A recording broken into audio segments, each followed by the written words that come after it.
La transfiguration, révélation du royaume et du Fils bien-aimé. Marc 9, 1. Il leur dit encore, je vous le dis en vérité, quelques-uns de ceux qui sont ici ne mourront point, qui n'aient vu le royaume de Dieu venir avec puissance. 6 jours après, Jésus prit avec lui Pierre, Jacques et Jean, et il les conduisit seuls à l'écart sur une haute montagne. Il fut transfiguré devant eux. La vision du royaume des présents. Seuls Pierre, Jacques et Jean purent voir la mystérieuse transfiguration de Jésus sur la montagne. Avant de monter, Jésus avait dit à ses disciples, « Certains d'entre vous verront le royaume de Dieu venir avec puissance avant de mourir. » 6 jours plus tard, Jésus prit avec lui seulement ses 3 disciples et les conduisit sur la montagne de la transfiguration. Cela montre que cet événement n'est pas isolé, mais qu'il constitue la manifestation visible du royaume de Dieu déjà venu sur la terre avec l'incarnation du Christ. Et voici que les vêtements de Jésus deviennent lumineux et que lui-même fut transfiguré. Moïse et Élie apparurent également. Moïse, représentant de la loi, avait expérimenté la gloire de la présence de Dieu sur le mont Sinaï. Élie, représentant des prophètes, avait connu la révélation de Dieu sur le mont Horeb. Et il fut le seul avec Enoch à avoir été enlevé sans connaître la mort. Moïse et Élie dans la lumière du Christ. Pour nous qui croyons que Jésus est Dieu, la transfiguration n'est pas une surprise. Ce qui étonne, c'est pourquoi Moïse et Élie apparaissent précisément au moment où le royaume est manifesté et s'entretiennent avec Jésus. Déjà, une comparaison avec le Sinaï est éclairante. Moïse monta la montagne avec les 3 hommes nommés et 70 anciens. Jésus monte avec 3 disciples. Moïse vit la gloire de Dieu et son visage resplendit. Jésus rayonne lui-même de gloire. Dieu parla à Moïse du sein de la nuée. Au Tabor, Dieu révèle Jésus comme son fils bien-aimé. Quand Moïse redescendit, les Israélites eurent peur de s'approcher. Quand Jésus descend, les foules sont saisies d'étonnement.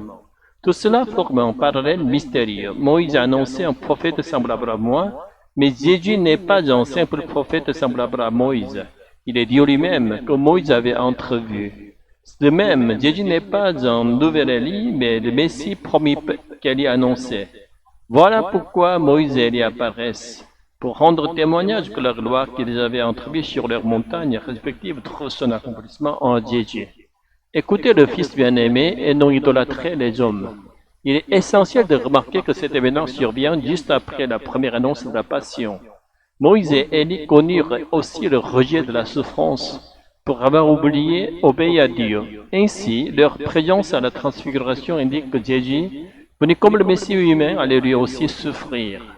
Luc précise que les entretiens portaient sur la passion de la mort que Jésus allait accomplir à Jérusalem. Pierre, effrayé, proposa de dresser 3 tentes, révélant qu'il voyait encore Jésus comme un prophète comparable à Moïse ou Élie. Mais Dieu parla directement depuis la nuée. Celui-ci est mon fils bien-aimé, écoutez-le. À ce moment, Moïse et Élie disparurent, car il ne reste qu'à écouter Jésus-Christ. Ainsi, le Nouveau Testament accomplit et remplace l'Ancien. Nous ne lisons pas l'Ancien Testament pour suivre à la lettre ses lois, mais parce qu'il rend témoignage au Christ. Toute écriture doit être réinterprétée à la lumière de Jésus. Le royaume de Dieu est déjà entré dans le monde avec Jésus-Christ, mais ceux qui ne s'en approchent pas ne peuvent le percevoir. Jésus est le vin nouveau, il ne peut être enfermé dans les vieilles outres de nos systèmes humains ou de la loi. Ce n'est que par le Nouveau Testament que Jésus se révèle et nous rend la foi. Dans la transfiguration, nous en retenons l'appel à ne pas idolâtrer ni Moïse ni Élie, ni même les dirigeants de l'Église. Les idoles doivent être rejetées et Dieu seul doit être adoré. L'histoire d'Israël nous enseigne souvent par contraste, ne faites pas comme eux, ne tombez pas dans l'idolâtrie, mais aimez et servez Dieu seul. Prière finale. Seigneur, accorde-nous aujourd'hui la même gloire que Pierre, Jacques et Jean ont contemplé sur la montagne de transfiguration, et avant tout, donne-moi la grâce de croire au récit de l'Écriture, afin de participer dès maintenant par la foi à la gloire de ton royaume, sans voix et pourtant en croyant. Permets-nous de nous aimer idolâtrer les hommes, mais d'aimer et de servir seulement ton Fils bien-aimé. Amen.